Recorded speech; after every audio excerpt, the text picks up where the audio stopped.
Hello and welcome. My name is Andy McLeod and I am the Executive Director of Foothills Forum. It is my distinct pleasure to welcome you all to this virtual evening with Margaret Sullivan, the author of Ghosting the News, Local Journalism and the Crisis of American Democracy. To hear from Margaret about this work right here, about what she sees and about her essential message is a very important and rare, timely opportunity for all of us. And it is one that is made possible by Foothills Forum. For those of you who may not be familiar with us, Foothills is a private nonprofit supporting local journalism and community betterment in Rappahannock County in the Virginia Piedmont. Foothills produces high quality independent journalism, local news content that is disseminated primarily in the pages of and through a partnership with the weekly Rappahannock News. I urge you all to learn more about us and about the Rappahannock News on Facebook and Instagram and our website, foothillsforum.org. Few people are better prepared to lead our conversation with Margaret Sullivan than Andy Alexander. Andy is a resident of Rappahannock, and he is an important advisor to and a great friend of Foothills Forum. More significantly, in terms of credentials, he is the former Cox newspaper Washington bureau chief, and of course, the former ombudsman of the Washington Post. We thank him very much for joining us this evening as well. Before I hand it off to Andy, I want to urge you all to compose in your mind and in writing your questions for Margaret. Don't hesitate. You can begin to do that as soon as we turn to the program. Please use the Q&A function on your screen to the bottom right to do so. Margaret will be addressing your questions a little bit later in the program. And so now, without further ado, it is my pleasure to introduce Margaret Sullivan and Andy Alexander. Thank you, Andy. Hello, everyone. Thanks for joining us. Preliminarily here, a bit about Margaret. If we seem oddly familiar in this conversation, it's because we've known each other professionally for many, many years. I think we first got to know each other when Margaret was the editor of the Buffalo News, and we did some work on defending the First Amendment and access to public information. And then, as Andy noted, I was the ombudsman for the Washington Post. A couple years before Margaret was the public editor for the New York Times. And for those not familiar with those jobs, you're sort of the in-house critic. I like to say it's a job where absolutely everybody hates you. It's thankless, but one of the most fascinating things you can ever do in journalism. And Margaret then shifted to the Washington Post. And in my view, and I think most people would agree, she's probably the most important media columnist in America today. She's here to discuss her book, More Promotion, Ghosting the News. We will follow up with an email telling you how you can easily order this book.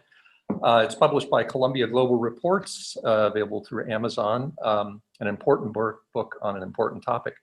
So welcome, Margaret. Let's begin. What prompted the book? Tell us what it's about. Thank you. Thank you very much, Andy. And thank you to everyone at Foothills Forum and to the people who are taking part in the webinar. I'm really, really happy and honored to have a chance to talk about the book and also to speak with you and to support in this way, at least, the work of Foothills Forum. Well, what prompted the book was I actually was starting work on a book about what it would be like for the first female presidential candidate. And after a while, after it became sort of abundantly clear that Joe Biden was going to run and that he was as strong as he was, I kind of dropped that project and was like, well, I guess I'm not going to write a book this year. This was about a year ago, a little more. And at that point, the CEO or the founder of Columbia Global Reports, a guy named Nick Lemon, who was the former dean of the Columbia School of Journalism, approached me and said, hey, is there anything you'd like to take up, sort of a public policy or, serious topic that you don't really have room to do in your column at the Washington Post? And I was like, yeah, I would like to do something like that. I pitched two ideas to him. One was the demise of local news and what it was doing to the democracy. And the other one was a Trump book about how President Trump's behavior towards the press was being echoed around the world.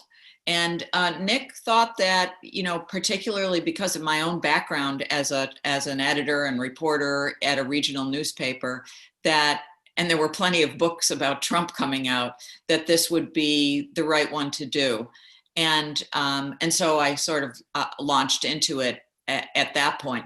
But, the other reason for doing it, Andy, and everyone, was that I came across and actually had written about some research that Pew had done that showed that even though local news was really in crisis, that Americans by and large didn't recognize that. They thought that local news was thriving, or at least doing fine.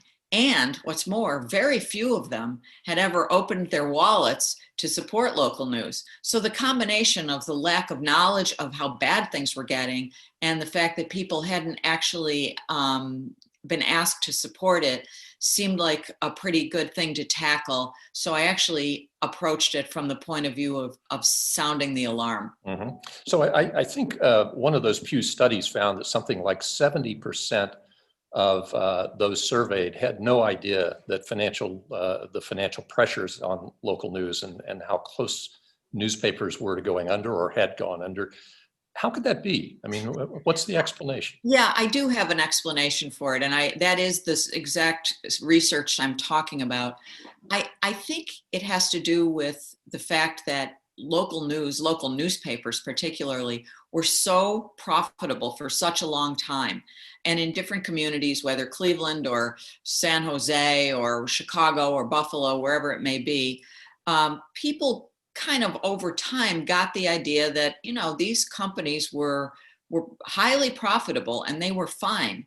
And the news sort of hadn't reached them that over the past 10 to 15 years, things had really changed and taken a very sharp turn. Mm-hmm. Do you think one of the problems is that people see their newspaper every day and just assume, well, it's still coming out, it must be okay? I think so. I mean, there's, it's an industry story, really. I mean, it's a very important one. It's one that does affect a lot of people's lives. But, how many people, regular folks, sort of follow the ins and outs of newspaper economics? Not very many. Mm-hmm. So I think that there actually was a good reason for them to think things were healthy. At the Buffalo News, which was owned by Warren Buffett's Berkshire Hathaway company, the whole time I was there, which was a long time, there were many, many years, decades, or certainly more than a decade, in which the Buffalo News was sending to Omaha $1 million a week. So the paper had over $50 million in profit.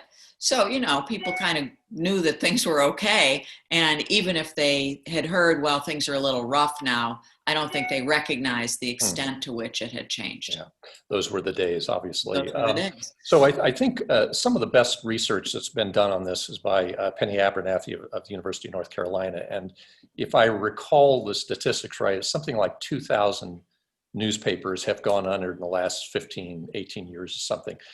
Talk a little bit about, as you did in the book, what's lost in a community when either a newspaper disappears or when it becomes a ghost of what it was and the staff is so diminished you're just not getting coverage. Why do we care? Yeah, well, we care or should care because a newspaper does a lot of different things. One of the things it does, and maybe its most important task and mission, is to keep an eye on the way public dollars are being spent, to keep an eye on to keep public officials accountable and to sort of watch where the tax dollars are going. And this can happen in ways that are very small. How is a town budget being spent? Or very large. There was a scandal some years ago in Bell, California, that went undetected for a long time because local journalism had become attenuated there.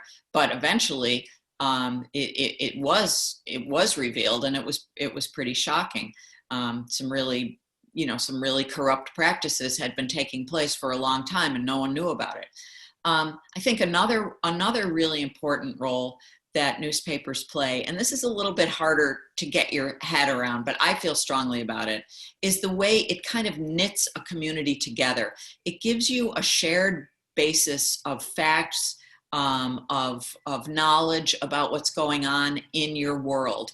And that, part of that is coverage of the arts. At the Buffalo News, I was the features editor for quite a long time. And so people like the pop music critic and the classical music critic and the theater critic, the movie critic, all, they reported to me. And I knew how important that work was to the community, the larger community of Buffalo and Western New York, because there were all these people who attended these productions and all these people who put on these productions and people, kids who wanted someday to go into this. So when that goes away, then there's really no one who is, bringing that to the public's attention. And, what's happened at the same time is that alternative newspapers, which used to do a lot of that too, the big one, of course, like the Village Voice in New York City, but other ones all around the country, from the Reader in Chicago to in Buffalo, we had one called Art Voice. They have become very weakened, and a lot of them have gone out of business. So just as the big metro regional newspapers are going away, even the things that were filling in some of the gaps have also become much, much weaker. So those are a couple of the things that happen when newspapers or local news in general gets to be weak. And I'd like to share with you, if you don't mind, I know I'm giving you a long answer to this question, but I'd like to share a particular anecdote from the book about what happens when local news gets weaker. And it has to do with a congressional race in the Buffalo area involving Chris Collins, who was the first congressman to endorse Donald Trump. He was in a very Republican district, very red district, the most red district in New York State, in fact. Well, Chris Collins, during his reelection campaign, or just before it, was indicted on insider trading charges. A story that was uncovered by the Washington correspondent of the Buffalo News, a guy named Jerry Zaremski, who's a very good reporter. So two things happened. Collins went around telling everybody that it was fake news and you shouldn't believe it, and sending out fundraising efforts, feel sorry for me because I'm the victim of fake news. And then when this Democrat, Nate McMurray, decided to run against Collins in his, as Collins was trying to become reelected in 2018, McMurray told me that when he was in places in the district, and it's a very far-flung district, that had strong local news, people were willing to cross the aisle and consider him as a Democrat. But in places that were far less served by local news, that could even be considered news deserts, people in some cases didn't even know about the indictment and told him that was nonsense, he was making it up, and were much more likely to retreat into their partisan sort of corners and say, I would never vote for a Democrat under any circumstances, and you're making that stuff up. Mm-hmm. So that's a way that, it's very important. By the way, Chris Collins is going to prison. So, and a Republican has been elected in that district. He has a challenge from McMurray, and who knows what'll happen. But I think it's telling that it was where local news was strong that people were willing to consider crossing the aisle. And by the way, that 2018 election came down to 0.5%, mm-hmm. Which is highly unusual in such a red district. Well, it's interesting you mentioned that story, which is very telling, because the other part of the title of your book is The Crisis of American Democracy. And I think we know that when local newspapers decline or when they go out of business, voter participation declines. You tend to have fewer people running for office because often they can't get the coverage that they need, appropriate for the story you just told. So there are real consequences. So let me take a cynic's view here a second. So we have all these newspapers that are either on the brink or they've gone out of business. And when you talk about disruptive industries, Uber basically obliterated the taxi industry, and Kodak really doesn't sell much film anymore.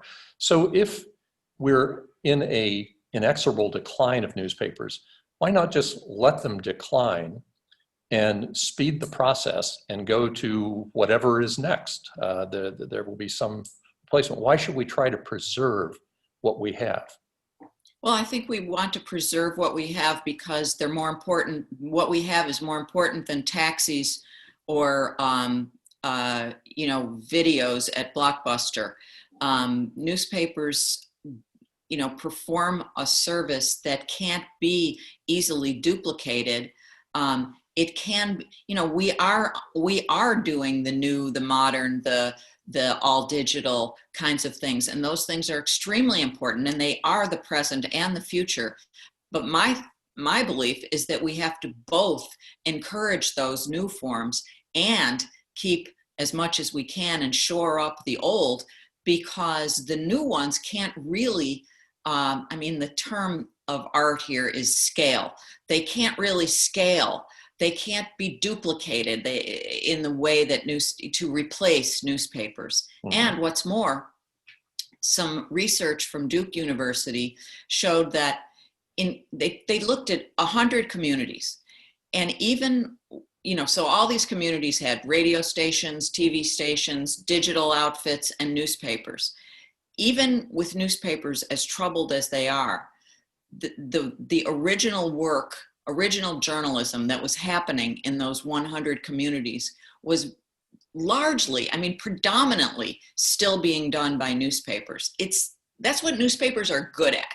Yeah. And while there are many really admirable and really necessary new outfits, and they do need to be encouraged and supported with dollars and with attention, I'd like to see us do both. I think it's really important not to simply say, well, that ship has sailed, let it go the way of Blockbuster and the New York taxis in the age of Uber. So we got a pretty large Zoom audience listening to this, and I'm sure a lot of them are not versed in the economics of the business model of newspapers.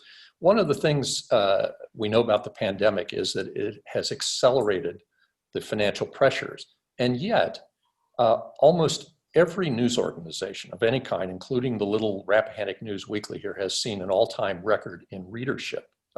So explain how that can be. How can you have record readership and then be going down the tubes financially? Yeah, that's absolutely true. In this moment of extreme interest in local news and the extreme need for local news, it is a terrible and very sad irony that the interest hasn't translated into dollars. And the reason for that is actually fairly simple, which is that the dollars, the revenue that supports these news organizations, particularly newspapers, is print advertising. It isn't really so much about subscriptions, and never has been. It isn't really about digital advertising, which never fulfilled the hopes that people thought, oh, print advertising will go away and digital will fill in.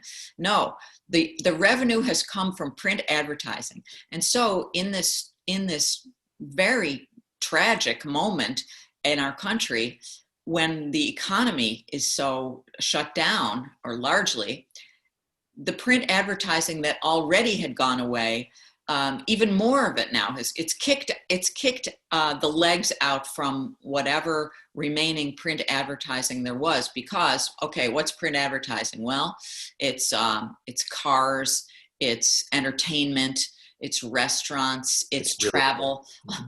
All these things are not advertising because they're not doing any business. Mm-hmm. So, it's a really tough thing. I mentioned to you, Andy, that I'm in the Buffalo area right now, although I live in New York City most of the year. But I get my old newspaper, the Buffalo News, and every story on the front page today was staff written, and every story was some form or other of the pandemic. Back to school, hospital, death rates, all really interesting and really important and all staff written, but every one of them is a coronavirus story. Mm-hmm. So let's take it down to a small community like Rappahannock County. Total population here, 7,300, more cows than people in the county. And a problem because we do not have adequate broadband. It's a classic rural broadband problem. So it's difficult to expand audience outside the county. And yet we have a county that's struggling financially because of the pandemic. So from your research, what should a little weekly like that do to try to appeal to people? Is it more subscriptions to get the most out of it? What are some ideas? Yeah, I mean, I think that for one thing, I think weeklies are extremely important. And, you mentioned, Andy, that the University of North Carolina research showed that 2,000 papers had gone out of business since between 2004 and 2019. The vast majority of those were weeklies. Mm-hmm. I mean, there were dailies, but mostly they were weeklies. Weeklies are extremely important to their communities. So, okay, how can they strengthen themselves, and how can they appeal, and how can they survive? Well, I think that they have to become even ever more tightly knit to their communities. And there has to be a sense that among the population that we need this. It's doing the job for us. It is indispensable to us, and we need to support it. Now the support can take the form of, I don't know how, different publications have different ways of getting public support. There could be donations or memberships. There could be, maybe it's subscriptions. Maybe it's the local businesses saying, we need to advertise here because we want to support this thing. But I think I think the stronger the ties between the community and the paper, the better chance it has of surviving this really difficult time. Right. I saw a good example of it in Lexington, Virginia, at Washington and Lee, in the same town that Washington and Lee is in. Is that right? Lexington. Right. Yeah. Where, there's a really high quality weekly there. And, the work they did with very few reporters was inspiring to me. And, when I talk to people in that town, they really depend on the paper. I think most people would be really surprised to learn that how tough things are there. Yeah. And not just there, it's everywhere. Yeah. But the community would really suffer without that paper. And if I may inject a little advertisement here for Foothills Forum, I think supporting nonprofits like Foothills Forum that do the type of deep dive journalism that a small staff like at the Rappahannock News simply doesn't have the bandwidth to do that. So in your research, have you found any small local community newspapers that are actually thriving? Are there any things you learned that would be commonalities that others would say, yeah, we should try that, it will help us? I mean, there's no perfect solution, and nothing that you could say, you need to do this one thing and that'll fix it up. I do think, the kinds of things that Foothills Forum is doing is very important. I do think that that efforts to collaborate and there's a good example of that here, are really important. Journalists are sort of used to competing rather than collaborating.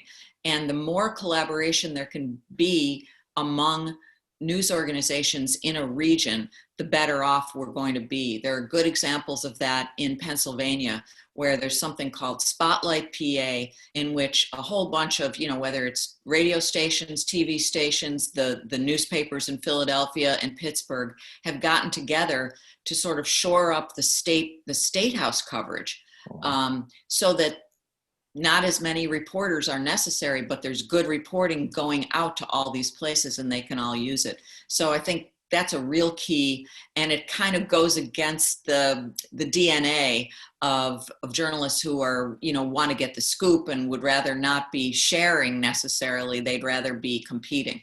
I think we're long past that. Yeah. Before I ask you another question here, I just want to remind our audience, if you have questions, use the Q&A function. And in just a second, I'll turn to Andy McLeod and let him ask some of these questions. But before we do that, look ahead 5 years. What do you think the local journalism landscape looks like? Are you optimistic or pessimistic? You know, I'm optimistic by nature, but it's tough to be optimistic in this situation. I think that more newspapers are going to go out of business. There's no question about that. That's actually accelerated during the pandemic and shows no signs of slowing down. I do think that many newspapers will change their publication schedules to fewer days of publishing in print. You know, there was a time a few years ago when a lot of newspapers did that, and I think their timing was a little off. They did it too soon, and their communities weren't really ready for it.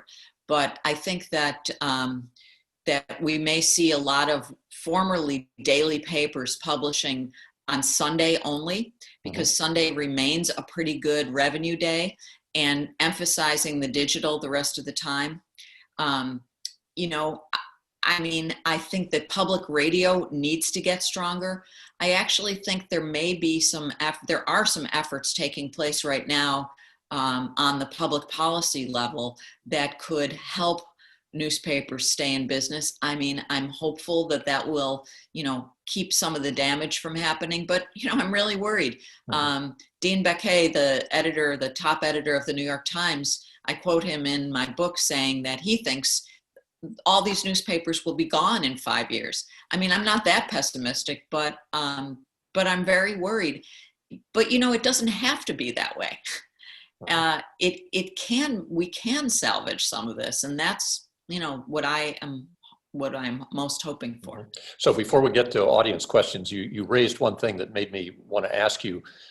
There's discussion in the industry now about something that 10 years ago or 15, 20 years ago, we would have never entertained. And that is there any way that the government on any level should or could help newspapers financially in a way that would save them? And I'm wondering, in your research, have you thought deeply about that as to whether there are things that could maintain our independence, but would give us a financial break or basically more runway to get it right? Yeah, I mean, there are some things out there that I think are somewhat reasonable and wouldn't cut into editorial independence. And, you know, that independence from government is, if we're going to become swayed by the government, oh, should we give you this money or not, but you have to cover us nicely, we might as well not exist. So we have to have that independence. It has to be built into anything that happens. I mean, there are some things going on. There's a big proposal that's being worked on right now that I don't know too much about, but I was told about it just this week and hope to write about it. There's also an effort by the big publishers, you know, lobbying group, the News Media Alliance, to try to get an antitrust exemption so that newspapers can together bargain or represent themselves, negotiate with Facebook and Google, who have taken so much of the digital advertising. And if these publishers, these newspapers could get together, it wouldn't be quite so much of a David and Goliath situation. And I think that seems pretty reasonable. I mean, I'm not exactly impartial on this subject. I want to see something happen that saves us. And, you know, keying off that, one of the problems we find with very small newspapers is it's hard to get young journalists that want to go there and work for something that's really almost just a little bit above minimum wage. There's been some discussion about loan forgiveness for journalism students, and the federal government could easily do that. We do it for doctors. We do it in some cases for public interest lawyers. Yes, we do. So there may be, as you know, family members. Yes. So there may be some opportunities there. Well, let me turn to Andy McLeod, who's been monitoring our questions. Andy, what questions do the audience have? Thank you very much, Andy. And let me urge people to keep those questions coming in. I've got a number of them, and I'm going to combine several of them to pose to Margaret. And let me remind you that she's one of the few people who has talked to Bob Woodward on the record in the last couple of days, other than 60 Minutes. And so this is your opportunity to ask a question of Margaret Sullivan. First, an observation from Bud Meyer, who many of you know is the co-founder of Foothills Forum and the current board chair. And he observes that we in Rappahannock are close to the path of the proposed now defunct Atlantic Coast Pipeline. And this goes to your Chris Collins, Nate McMurray episode. And that long-term effort to build this pipeline cut through pristine Virginia counties and into the Carolinas and met fierce opposition from residents and environmental organizations. But the pipeline backers were well-resourced.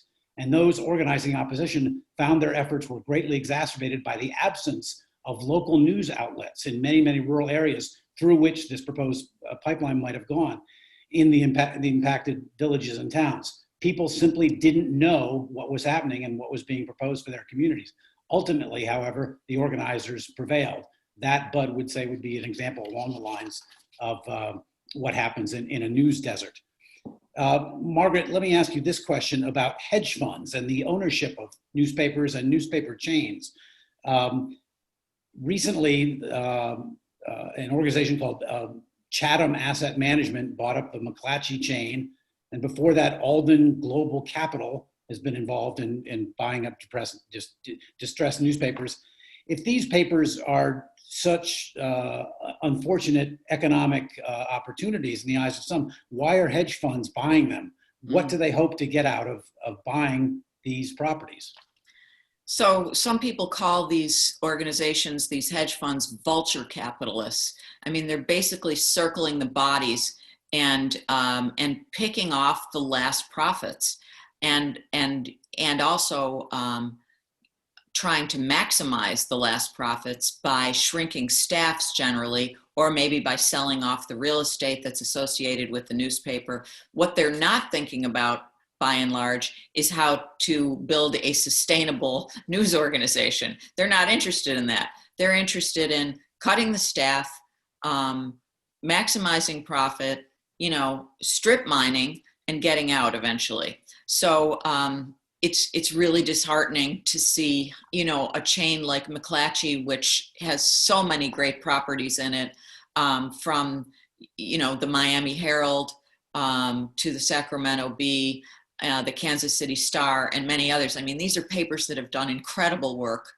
And it's heartbreaking it hasn't happened yet that Chatham talks a good game about how they want to sustain the journalism, but it's a little hard to believe because I don't believe that's why they got into it. On the other hand, there have been in some communities deep-pocketed investors, billionaires. Jeff Bezos is a prime example, but there are others in Boston and in Los Angeles who've invested in papers for more elevated reasons. Yes, and that goes to the heart of another question posed about wealthy individuals buying newspapers. You mentioned Jeff Bezos and the Post and your experience with the Buffalo News and Warren Buffett. Are super rich owners good or bad for journalism? Is there a risk that they can impose their ideology on the journalism that they are publishing? So you have to pick your billionaires well, is the answer. I think I've done well so far because Buffett was never, ever intrusive. Bezos, I think he has other things on his mind. But he's been, it's been very clearly laid out at the Washington Post that Bezos has nothing to do with the editorial product. Marty Baron is one of the great editors in our country, maybe the greatest. And there's no editorial interference there. However, that's not unheard of. I think the situation in Las Vegas, where Sheldon Adelson bought the paper, originally, from everything I heard and read and people I talked to, there was intrusiveness. I think that's gotten better now. But the question is very apt. There's no when you've got an owner, you're at the whim of that person, and to some extent, the staff can push back, but often, the owner is going to name the publisher or the editor, and then they've got control. So it's not a panacea to have a rich owner by any means. Yes. Carol Ryder asks, local news organizations have much more competition today from online sites to which people may feel a more emotional partisan connection. In an environment where there are so many cries of fake news, how can a local nonprofit attract the kind of loyalty and financial commitment to support journalism in that environment? Well, I think they have to, you know, it's a great question and there's no easy answer to it. I think they have to deepen their ties to the community at every opportunity, perhaps by running events, certainly by being responsive to what people in the community, you know, what they're most interested in, what serves them the best, but also by holding themselves to good standards of journalism. When they make a mistake, correcting it, being accessible and transparent about the work they do, and, you know, and appealing to the public about the importance of their work. So I think it's every bit as important as the journalism is the relationship between the publication and the community. Mm-hmm. Matthew Black asks for a little bit further description of efforts, successful efforts in journalism preservation, if you will. Would you give some examples of how local efforts are saving or preserving local newspapers? For example, it seems like a local nonprofit like Foothills Forum enables charitable contributions that can be used to strengthen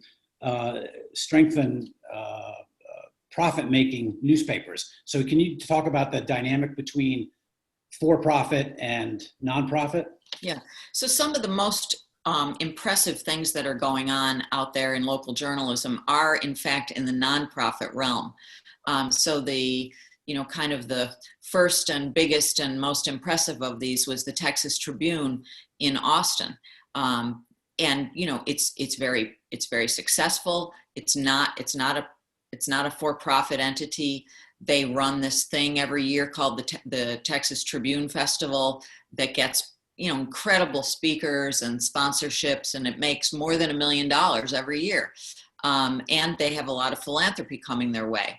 And there are others, maybe not as big and maybe not as impressive, but MinPost in Minneapolis, the Voice of San Diego. I mean, they exist all over the country at various levels of successfulness. And then, you know, there's a whole bunch of other models that are kind of springing up right now. The Salt Lake Tribune, which was a sort of traditional newspaper, has turned itself into a nonprofit, which means, for one thing it means is they can no longer endorse candidates. You know, they can't have those editorials that say vote for X because they're a nonprofit now. So that just happened last year when we were kind of watching that one. The Philadelphia Inquirer is owned by a nonprofit entity. The Tampa Bay Times, formerly St. Petersburg Times, is owned by the Poynter Institute.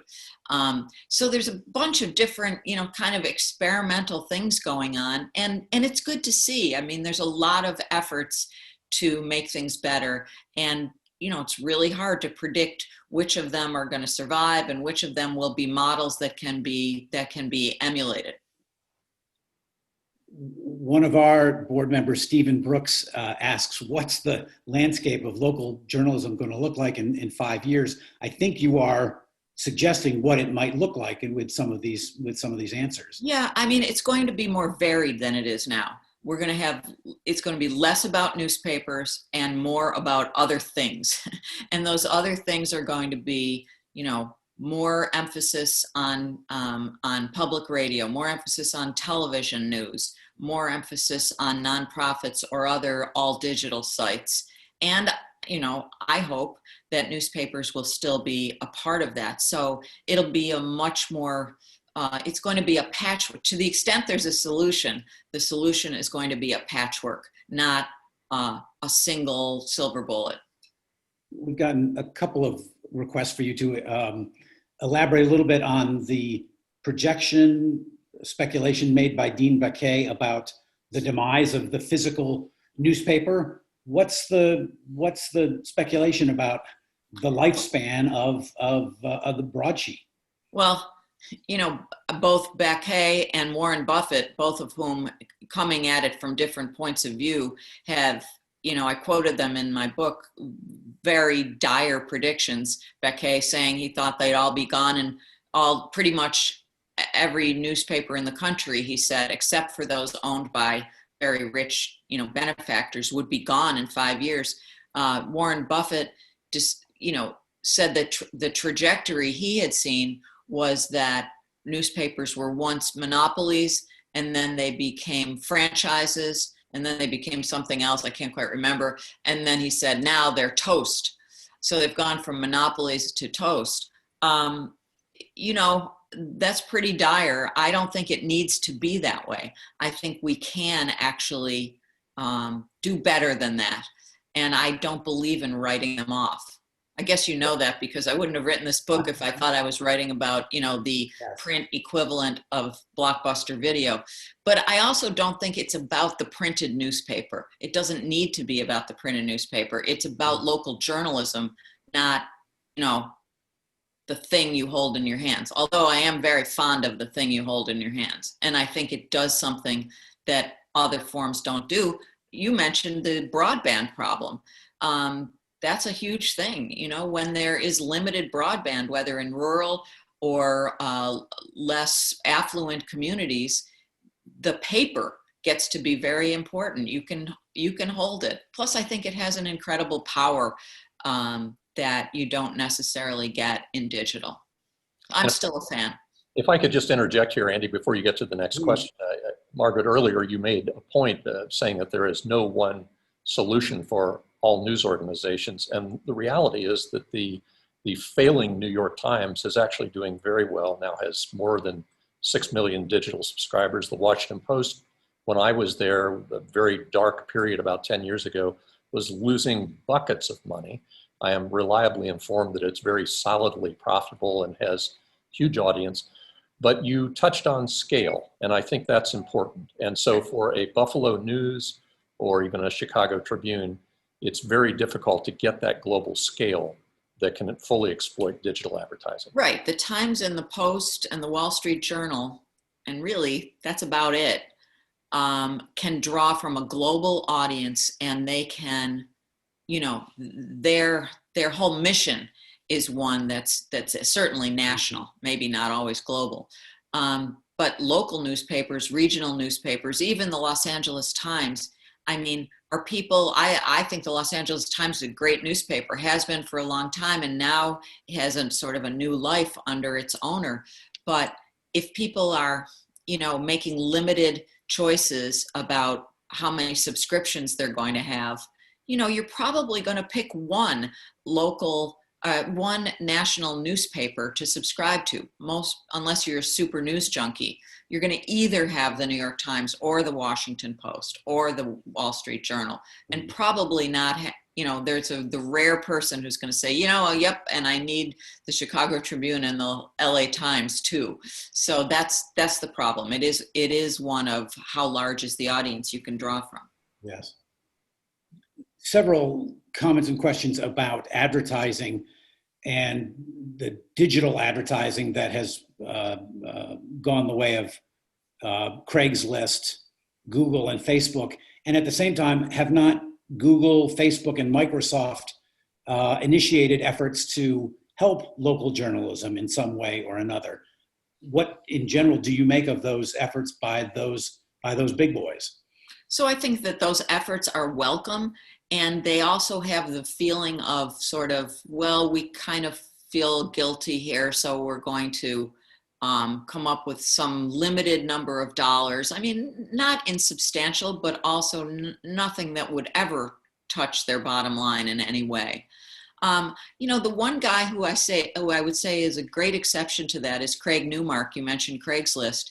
And Craig Newmark, who I do know personally, and isn't associated with Craigslist anymore, but founded it and made a fortune on it, has become an incredible news philanthropist.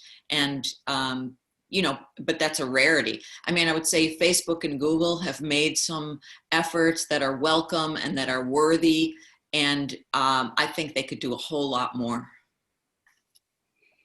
Heading in a somewhat different direction, one of our listeners is Jim Iovino, who was with the Reed College of Communications at West Virginia University. And he asks, what advice would you give to our students, many of whom are current journalists, who want to help transform rural community journalism across the country by buying newspapers and updating their business models? Wow. Well, for one thing, I'm so glad that people want to do that and that there is a great interest in that. You know, we need committed and passionate and skilled young journalists if this business of ours and this craft of ours is going to make it into the future. So just the mere fact that they want to do that and are interested in it is great to hear. I mean, I think a lot of it comes down to, you know, of course you have to think about revenue, but where does the revenue come from? And how can you keep your expenses at a level that is supported by what you can reasonably raise, either through philanthropy or through advertising or whatever it may be. And there's one example in my book, and I won't go into it in great length, but it's in East Lansing, Michigan. And it's about a woman who basically decided she would start a news organization on a shoestring. Very little. She uses, you know, retirees and people who stay home with the kids and pays them almost nothing, but has trained them to go out and cover meetings and to dig up news and to do freedom of information requests. And they've turned up some really important stuff. But she says everybody needs to stop thinking about the supply side of the, you know, where's the money going to come from, and start thinking about doing it on the cheap. Now, you can't do that with a union newsroom that already exists, but you might be able to do it if you were starting from scratch. Another question related to the academy, if you will. The Watergate era drove an increase in young people's interest in journalism and populated newspapers for years. Are we seeing anything currently in the current political environment, a new dedication of students and young journalists to the industry? It's funny you asked that question. I actually wrote a whole piece trying to answer it for the Columbia Journalism Review about a year or two ago. But, you know, my answer to it was that it's not exactly the same level of, you know, blind, you know, following Woodward and Bernstein into the business. But I do think that in this era that we're in, that is so focused on, the importance of politics to our lives, including, you know, how we're dealing with a pandemic, that there really is I think the Trump era, even though it's been really tough on journalists to a large extent, also has made people realize how high the stakes are. Al Cross suggests an idea for government support now for journalism, a subsidy of sample copy editions of newspapers mailed to every postal patron in their home county with reliable information about coronavirus. Longer term, we need to stave off efforts in state legislatures to reduce public notice advertising requirements. Yeah, that's a big deal. And there is some activity along those lines. I know that Marty Barron is consulting with a group that's trying to make sure that public notices do go to help supporting newspapers and small newspapers. So I think Al's ideas are very worthy. We are at the bottom of the list of questions at present, but I've got one for you. Looking back 15 or 20 years, when we started to see the real signs of that newspaper business was under assault, is there a way that local news outlets could have anticipated their current plight and could have been better prepared for the fundamental shift in the industry? For example, when profits started to dip, many owners cut their staff to maintain profit margins. The result is news coverage declined. If newspapers hadn't cut staff and simply taken less money, would they be in better shape today? I mean, the headwinds were very strong. So, you know, you can look back and say, well, we weren't nimble enough and we didn't take full advantage of the strengths of the internet and their lousy decisions were made, and all of those things are true. I don't know that even if every decision had been made wisely along those lines, you still had the internet happening, and that was, going to do a number on print advertising. It's interesting to see the Arkansas Gazette. Help me out, Andy Alexander. I think it's the Arkansas. Yep. Which, did not make the mistake that so many papers made of giving their content away for free on the internet. And Walter Hussman is the guy there. What happened there? Well, they maintained their circulation for a longer time, but they're in dire straits just like everybody else. I think that the structural problems would have challenged even the savviest and even the most nimble and even the smartest of newspaper ownership. Margaret, let me ask if you're done, Andy, with questions for a second. Go ahead. I'm happy to pick it up, but go ahead. Okay, good. Just a couple more here from me. We have a huge problem with credibility of journalists right now. And part of that is because people broadly define news media, and as opposed to what you and I have done in newsrooms. And we also know from studies that actually the level of credibility, of trust in media goes up when you ask people how they would rate their local news organization. But I'm curious, if you were back in the editor's chair of the Buffalo News, and this is a huge problem, Buffalo News was a pretty big paper when you were there, what would you be doing right now to try to either preserve trust or strengthen trust with your audience? Well, I think that, one of the most important things that editors of newspapers can do is to communicate with the readership as much as possible. Write an editor's column every week, do a live chat every month, go out into the community. I mean, newspaper editors don't, at a fairly large paper, don't generally, kind of make the rounds of Rotary clubs and all those kinds of community meetings, but I think they need to really get out there and show people that we're listening. And also, I think the incredible importance of being responsive to people who say, you got it wrong. You get it wrong, fix it. That's one of the things that feeds mistrust the most, is if you've ever been involved in a news story and been misquoted or seen the whole situation twisted in some way, you never want to trust again. So I think accuracy is so important, and fairness is so important. So, they don't fix the problem immediately, but they can. And good editors do those kinds of things. And I think the current editor of the Buffalo News does do that kind of thing. So I don't know that I would be bringing some revelation, but those are some things I would do. But you certainly remember from your days as editor, and then especially when you become a public editor or an ombudsman, you suddenly realize how little basic understanding the audience has of how a news operation operates. Simple things like if you have an anonymous source, they're not trustful of that. That's right. And also they want to know much more than we tell them. They want to know, did the source come to you? Have you used the source before? Yeah. Things like that. Right. I mean, one of the things that was a revelation to me not too long ago was it came to my attention that a lot of people, regular news consumers, citizens, as they are sometimes known, think that anonymous sources are actually not known to the reporter. Well, that's absolutely untrue.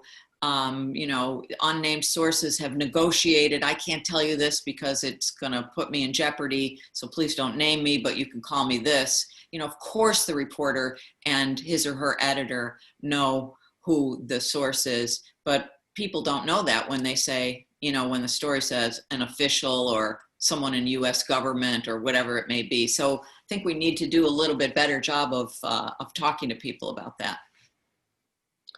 And one other real quick one for me. So you're a veteran in the business. If you had a young person come to you and say, gee, I love journalism, but I'm not sure it's going to be a profession that I can stick with. what would you tell them? I think you have to be passionate about it. You have to really want to do it. You have to be willing to kind of make a circuitous way through the industry in a way that we didn't used to have to do. There was a pretty clear career path. But I know a bunch of young journalists. One is my nephew, and one is my son's former girlfriend, and one is my daughter's former roommate, you know, all sort of in their 20s. And they're making it. One's at an all-digital investigative outfit. One is at the Hill newspaper in Washington, and one is at a TV station. And, you know, they're doing really good, important work, and they're going to make it. So I think I would say it's not easy. And if you really care about it and you really think it's the only possible thing you can do, you can have a career. You can make a livelihood. Good. Well, you've been really generous with your time. I could talk to you forever, but it's been fun. Yeah, it's been fun to catch up. Great questions. One last question for you, Margaret. That is, what are you taking away from your book tour? You are talking to a lot of people in a lot of different settings around the country. I wonder what surprises you and what you're learning as you are broadcasting this very, very important message of yours. Well, I mean, the people who've come to my book talks, and they've been in places large and small, as large as the Strand bookstore in New York City, and Politics and Prose in Washington, and, you know, a bunch in communities, is that, you know, at least the people who are interested enough to come to something like this are really incredibly knowledgeable. I mean, I've had, and tonight as well, I mean, the questions are very informed. And so, I mean, maybe that speaks to the book needs to reach a broader audience, but I'm encouraged that people care as much as they do about local journalism and seem to want to know more. And I think this is the big takeaway, that people want some solutions. They don't want to just hear about how bad it is. They want to know how it can be fixed and what they might do to help that. So I tell them to subscribe to their local paper as an absolute bedrock. That's the first thing you need to do. And don't, you know, okay, you might complain, I don't like the ownership, or they got this story wrong. You still need to support it. Excellent. Well, Margaret, thank you very much for being with us. This is really a treat for us. And we'd like to welcome you back physically to Rappahannock County. We've got a monthly 4th Estate Friday that is an event made for you. And when this sort of thing is possible, we'd love to have you out to Washington, Virginia. Well, thank you very much. It's been such a pleasure. I appreciate that invitation. I hope we'll all be going places again soon instead of doing everything by Zoom. But as Zoom events go, this has been great. So thanks so much for having me. You're so nice. Thank you. Andy, Alexander, thank you very much for your moderation. Thank you, everyone who's been tuning in and posing questions. I want to give a particular shout out to Lindsay Sonnet, who has expended a lot of energy making this event happen, and it seems to have been seamlessly done. Lindsay, we thank you very, very much. Follow us on Facebook and Instagram and our website. And if you have been a party to this event this evening, we know who you are, and we're coming for you. We're coming back. So you'll be hearing from us. We want to give you an opportunity to purchase Margaret's book. We'll make sure you know how to do that and where to find us. So thank you all from Foothills Forum and from Washington, Virginia. I'm Andy McLeod. We appreciate very much your being with us this evening.